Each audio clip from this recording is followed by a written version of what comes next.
লাগে না, কিন্তু তারপরেও দুটো একটা কথা আজকে যখন সুযোগ হয়েছে তখন আপনাদের সামনে আমি শেয়ার করতে চাই। আমি জানি বাচ্চারা হয়তো এই কথাগুলোর মর্ম বুঝতে পারবে না বা তারা শোনার চেষ্টাও করবে না, এটা বাস্তব। কিন্তু আপনারা যারা বোঝার মতো আছেন বা আপনারা যারা শোনার মতো আছেন, তারা একটু দয়া করে শোনার চেষ্টা করবেন। আশা করি সেখান থেকেও আমাদের কিছু না কিছু ফায়দা হবে।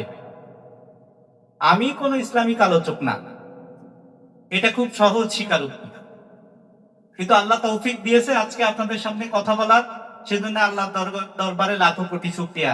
আমরা সবাই বলি আলহামদুলিল্লাহ। আমাকে কবির ভাই বললেন যে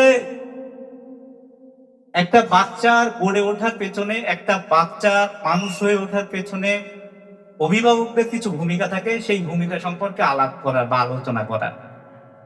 আমরা সাধারণত মনে করি যে বাচ্চা